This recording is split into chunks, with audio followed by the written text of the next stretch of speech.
In the beginning, God created the heavens and the earth. The earth was without form and void, and darkness was upon the face of the deep. Then the Spirit of God moved upon the face of the waters, and God said, "Let there be light." And there was light. God saw that the light was good, and he separated the light from the darkness. He called the light day, and the darkness he called night. And there was evening, and there was morning, marking the first day. On the second day, God said, "Let there be a vault between the waters, to separate water from water." Thus the firmament was made, and divided the waters which were under the firmament from the waters which were above the firmament. God called the vault the skies.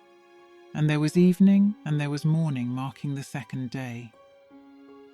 On the third day God said, "Let the waters under the sky be gathered unto one place, and let dry ground appear." And it was so. God called the dry ground land, and the gathered waters he called seas. God saw that it was good, and he said, "Let the earth bring forth vegetation, seed-bearing plants and fruit trees, each bearing fruit with seed according to its kind." And it was so. The earth brought forth vegetation, plants yielding seed according to their own kinds, and trees bearing fruit in which is their seed, each according to its kind. And there was evening, and there was morning, marking the third day. On the fourth day God said, "Let there be lights in the expanse of the sky, to distinguish between the day and the night, and let them be signs to mark the seasons and days and years. Let these lights shine down upon the earth." And it was so.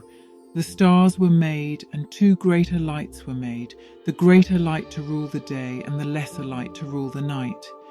And God set them in the firmament to give light upon the earth, to preside over the day and the night, and to separate the light from the darkness. And he saw that it was good, and there was evening, and there was morning, marking the fourth day. On the fifth day God said, "Let the waters teem with living creatures, and let creatures fly above the earth across the vault of the sky." And so appeared the great sea creatures, and every living thing that scurries and swarms in the water, and every sort of bird, each producing offspring of the same kind.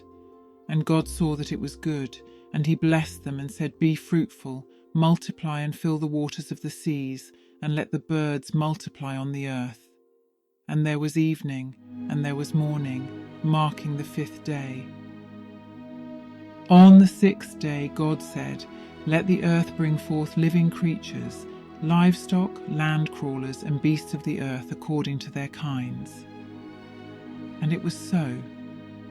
The beasts of the earth were made according to their kinds, the livestock according to their kinds, and everything that crawls upon the earth according to its kind.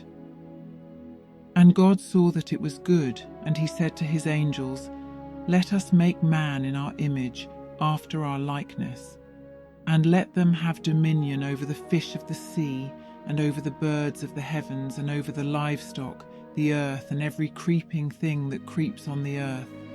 And so God created mankind in his own image, male and female he created them.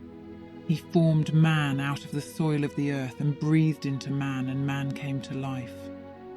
And God blessed them and said to them, "Be fruitful and multiply, fill the earth and subdue it, have dominion over the fish of the sea, and over the birds of the heavens, and over every living thing that moves on the earth.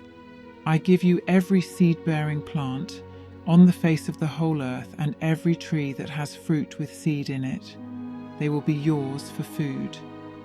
And to all the beasts of the earth, and all the birds in the sky, and all the creatures that move along the ground, I give the green grass and plant for food." And it was so. God looked over all he had made, and he saw that it was good. And evening passed and morning came, marking the sixth day. Thus the heavens and the earth were completed in all their vast array.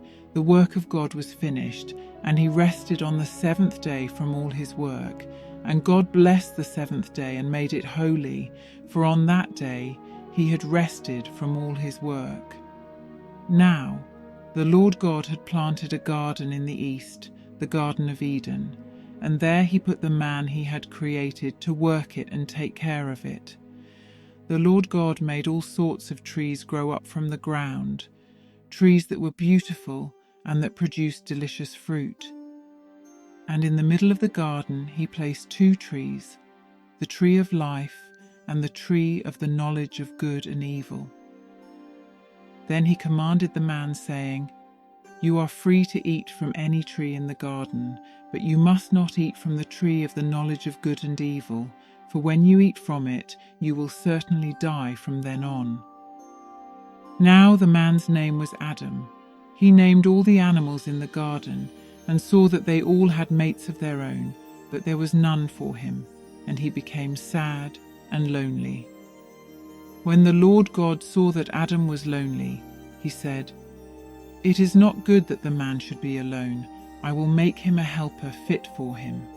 So the Lord God caused the man to fall into a deep sleep, and while he was sleeping, he took one of the man's ribs and then closed up the place with flesh. He made the rib into a woman and brought her to Adam.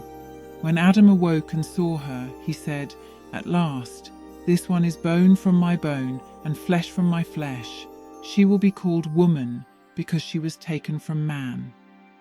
This explains why a man leaves his father and mother and is joined to his wife, and the two are united into one.